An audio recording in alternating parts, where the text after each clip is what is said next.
Flamengo apresentou projeto para John Arias. Jorge Sampaoli pede a contratação de Alan. Grêmio faz proposta de 5 milhões de euros por volante rubro-negro. Essas e outras notícias aqui agora no seu canal Paraquedista Rubro-Negro. Pedi para vocês que começaram a nos assistir, que já deixem o like de vocês. Não são inscritos, se inscrevam, acione o sino da notificação e continue dando aquela moral, compartilhando os nossos conteúdos. Tudo isso para vocês é 0800. E aqui vocês ficam sempre por dentro de tudo que acontece nos bastidores do mais querido. Tem muitas coisas para trazer para vocês nessa noite de terça-feira, véspera da grande final entre Flamengo e PSG. Olha, o técnico do PSG falou que o Flamengo não é o Botafogo, que não vai se entrincheirar, não vai se acovardar, que os estilos de jogos são diferentes. Também tem isso aqui, entrevista de Luiz Henrique, eu vou trazer para vocês. Mas primeiro, o Flamengo finalizou a preparação para a grande final com o PSG, mas Felipe Luiz ainda tem duas dúvidas em relação à escalação inicial. Tá? A principal disputa está na defesa. Léo Ortiz, que atuou contra o Cruz Azul, briga por uma vaga com Danilo, titular diante do Pirâmide, que inclusive foi autor de um dos gols da vitória do Rubro Negro. No ataque, Everton Cebolinha pode reaparecer entre os titulares. A provável escalação do Mengão é a seguinte, galera. Rossi, Varela, Léo Ortiz ou Danilo, Léo Pereira e Alexandro, Eric Pulgar, Jorginho e Jorge de Arrascaeta. Jorge Carrascal, Gonzalo Plata ou Cebolinha, Bruno Henrique comandando o ataque. Se Pedro entrar, será ali no segundo tempo. Felipe Luiz deve dar mais algumas minutagens para ele. Ele, na própria coletiva de imprensa hoje pela manhã, falou que estamos na reta final, é o último jogo e os atletas têm que dar tudo de melhor, né? Aquele último energia que tiver, e não descartou nem começar com Pedro. Mas a provável escalação do mais querido é essa que eu acabei de falar para vocês, tá? Uma outra informação que eu quero trazer para vocês aqui é com relação ao formato do Mundial, do Interclube, Intercontinental, né? Que agora mudou de nome. O presidente da CBF, né? Xabi Chaldi, e o presidente da Comebol, Alejandro Domingo, vão se unir e apresentar um projeto para a FIFA. Esse projeto é o quê, PQD? Eles querem que o campeão sul-americano, campeão da Libertadores, já entre na semifinal, como era no antigo Intercontinental, tá?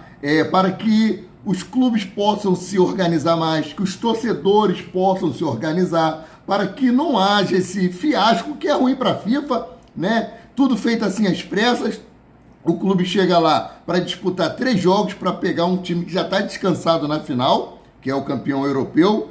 Então eles querem apresentar esse projeto e modificar. Olha só, Comebol solicitou formalmente à FIFA uma mudança no formato intercontinental. O desejo da confederação é que os sul-americanos passem a entrar nas semifinais como no antigo Mundial de Clubes. Alejandro Domingo, presidente da Comebol, chegou a afirmar que o formato atual é injusto para os sul-americanos. E realmente é. Eu acho uma verdadeira covardia isso que faz, principalmente pelo calendário sul-americano, principalmente o calendário brasileiro. O Flamengo já chegou na casa dos 80 jogos. Mas PQD, o Flamengo colocou o sub-20 para iniciar o campeonato carioca, mas é o Flamengo. O somatório dos jogos aí dá 80 partidas para o Flamengo no ano. Pô, olha só, já chega lá arrebentado, aí vai pegar um time que é considerado o melhor time do mundo, que é o PSG, não vamos negar isso. Inclusive, o técnico do PSG ganhou o prêmio hoje de melhor técnico do mundo, mas o time chega lá já de língua para fora. Então vamos ver, espero que dê certo, né? Vamos ver essa união FIFA, CBF e Comebol para poder ajudar os times sul-americanos, não só o time brasileiro, os argentinos, os uruguaios, peruanos, quem conseguir avançar na Libertadores da América, já entrar na semifinal, tá? Bom, mudando aqui de assunto, cara, o Grêmio fez uma proposta de 5 milhões de euros, ou seja, 32 milhões de reais, pela contratação do volante Everton Araújo, de 22 anos. O vínculo, né, a proposta que foi apresentada para ele foi um contrato de 3 anos. O jogador, um pedido direto do técnico Luiz Castro. Tá? Lembrando aí que o Flamengo detém 70% dos direitos econômicos do atleta, os outros 30% fica por conta do Volta Redonda.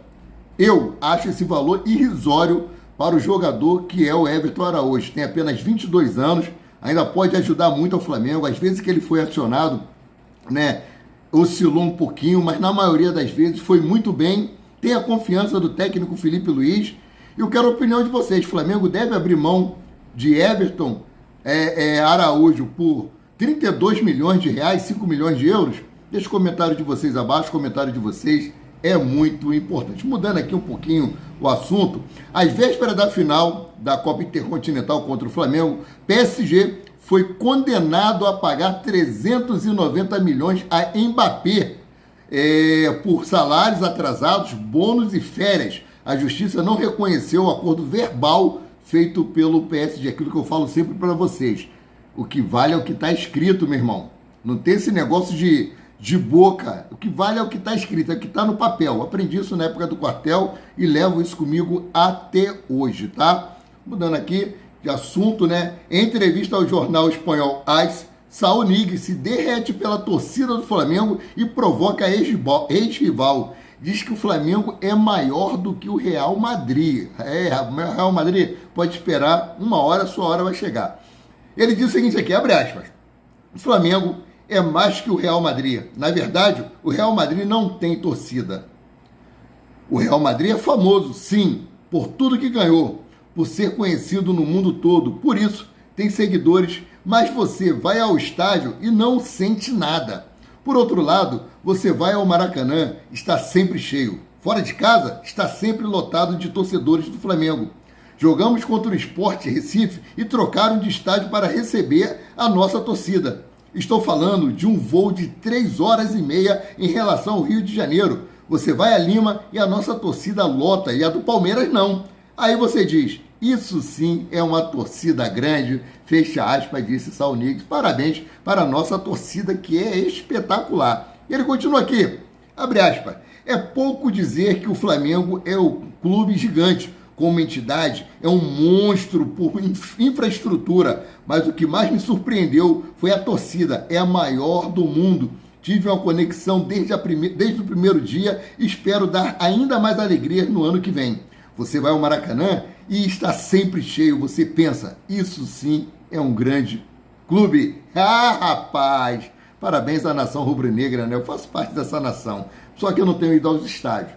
Mas eu tenho fé em Deus que em breve tudo será resolvido e eu voltarei a frequentar os estádios de maneira assídua, tá? Bom, Botafogo não é Flamengo, Flamengo não é Botafogo. O técnico Luiz Henrique relembrou a derrota para o Botafogo na Copa do Mundo de Clubes e comentou as diferenças entre o Flamengo e a equipe alvinegra. Luiz Henrique diz o seguinte aqui, abre aspas, jogamos contra o Botafogo, que fez um jogo fechado em seu campo de defesa. É o típico jogo que estamos acostumados a jogar. Times que se defendem e atacam pouco. Flamengo não vai jogar assim. Flamengo joga muito bem com a bola e sai jogando de trás. Sem a bola, pressiona muito bem. Um time muito interessante fisicamente, muito forte, com jogadores experientes de muita qualidade que sabem jogar jogos importantes. Creio que será uma final apaixonante, porque dois times têm estilos parecidos, fecha aspas. Ou seja, são dois times que não são covardes, que jogam para frente, que correm atrás do resultado, né? Falar mais uma vez sobre o mercado de transferência, porque o Flamengo fez um contato com John Arias, ex-Fluminense. O Flamengo fez o primeiro contato com o John Arias e apresentou um projeto ao colombiano que ainda não respondeu. Mesmo assim, há otimismo entre os dirigentes rubro-negros. Apesar de priorizar jogadores brasileiros para a próxima janela, a diretoria avançará com o negócio caso Arias dê o sinal positivo. É um excelente jogador, vale a pena ir atrás dele. Não conseguiu desempenhar o grande papel que ele fez aqui no Fluminense, cairia como uma luva no elenco do Flamengo. Eu torço para que essa negociação vá à frente. O que você acha? O Flamengo deve insistir aí na contratação de John Arias? O projeto foi apresentado, ele gostou, mas não respondeu ainda. Mas a negociação pode avançar. Eu torço para que dê tudo certo, né? Então, meus queridos e minhas queridas, essas são algumas das informações aí que eu tinha para trazer para vocês. Mas ainda tem mais coisas aqui, cara. Tem mais coisa para trazer para vocês. Segundo o UOL, o Atlético Mineiro procurou o Flamengo para tentar o retorno do volante Alan. Alan veio para o Flamengo a pedido do técnico Jorge Sampaoli, quando na época estava à frente do Mengão. Ele agora está lá no Atlético Mineiro e está pedindo para que seja repatriado o Alan. O Flamengo não descarta negociar o jogador, mas a ideia é recuperar boa parte dos 43 milhões investidos na contratação. Vamos ver aí, né? Carlinhos está voltando do Vitória. O Flamengo vai tentar uma negociação amigável, né? Um rompimento de contrato. Peterson estava voltando, mas o Flamengo já acertou com ele uma rescisão amigável. Agora tem a situação aqui do Alan, né? O Atlético Mineiro quer ele de volta a pedido do técnico Jorge Sampaoli, mas o Flamengo quer tirar um pouco do prejuízo, né, do investimento que fez no jogador, né? Bom, meus queridos e minhas queridas, essas são algumas das informações que eu tinha para trazer para vocês noite de terça-feira. Amanhã, jogo do Mengão. No primeiro vídeo matinal, aquela palavra de meditação, e também trarei informações, escalações, arbitragem. Toda a arbitragem para esse jogo é norte-americana. Os nomes são meio estranhos, não reparem na pronúncia amanhã não, mas trarei para vocês. Sendo assim, eu, Maurício Paula Santos, o paraquedista rubro-negro, fico por aqui voltando a qualquer momento com mais notícias sobre o rubro-negro mais querido e mais amado do Brasil e do mundo, o Clube de Regata do Flamengo. Saudações e fiquem com Deus.